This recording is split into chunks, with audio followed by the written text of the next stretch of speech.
Are you ready to meet the spookiest ghost of all? Not the type that makes regular appearances, but the kind that lingers, that watches and that remembers. Prepare to enter the cursed doom that will leave you questioning what you believe in. Welcome to our channel where each week we bring you spine-tingling supernatural horror stories. This week, we're diving into the eerie tale of Condie and the dorm that remembers. Make sure to stick around till the end because this story is not for the faint of heart. Students went about their daily routines, their laughter ringing through the corridors. She led Condie to the infirmary, her touch gentle, her eyes filled with compassion. For 2 days, Condie lingered between life and death. Her body ravaged by the fire, her spirit trapped in a torment of pain and sorrow. On February 6, 1908, she breathed her last breath, her soul finally finding peace. A spark, perhaps from the burner, ignited the fumes, and before anyone could react, flames erupted, spreading rapidly through the dry dormitory. The records tell the story. The documents sing the song of a life cut short and a spirit that refuses to rest. For in the days and weeks that followed, strange occurrences began to plague the school. A face, ghastly and grim, appeared in the grain of the wood, the visage of a young girl frozen in an eternal scream. Twice the school authorities replaced the door, but each time the face returned, as if the memory of Condie was indelibly etched into the very fabric of the building.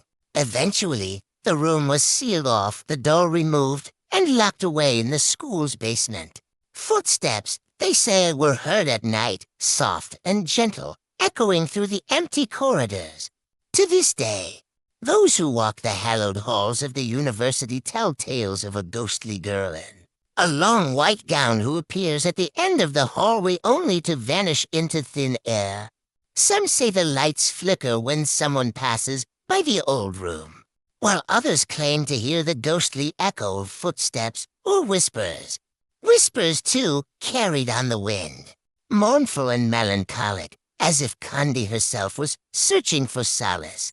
And then there was the scent, a phantom smell of burning wood that would waft through the halls, a grim reminder of the tragedy that had struck.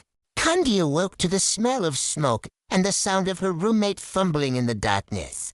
With the memory of that terrible night seared into her mind, Condie tried in vain to douse the flames, but the fire, it seemed, had a life of its own. It spread with terrifying speed, licking at the walls, dancing on the ceilings. Fear clutched at her heart as she realized the gravity of their situation. The fire was spreading fast. Among them was a 16-year-old student named Condie Cunningham. Little did she know that night would end in tragedy, casting a long shadow that would last over a century. Deep in the south, nestled between rolling hills and whispering trees, lay the Alabama Girls' Industrial School. Today, it's known as the University of Montevallo.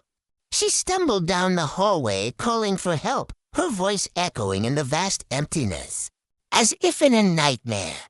Her classmates emerged from their rooms, their faces etched with concern and confusion. They rushed to help her, their voices joining hers in a chorus of distress. Together, they battled the flames, their efforts a testament to their bravery. But the fire, it seemed, was relentless. It defied their efforts, growing bolder, fiercer. But back then, it was a place where young minds met, where laughter echoed, and where friendships were forged. It was here in this hallowed ground that a chilling event unfolded, forever etching itself into the annals of the school's history. In February 1908, life at the Alabama Girls' Industrial School was much like any other day. That fateful night, a small burner, a source of warmth in the cold dormitory, tipped over, spilling its liquid fuel across the wooden floor. Condie stumbled out of the dormitory, her mind reeling, her body trembling. When all seemed lost, the school nurse arrived, a beacon of hope in the darkness. But the story, it seems, was far from over. As if these haunting occurrences weren't enough, The old wooden door to Condie's former room bore witness to an even more terrifying spectacle. And so the legend of Condie and the haunted dorm was born.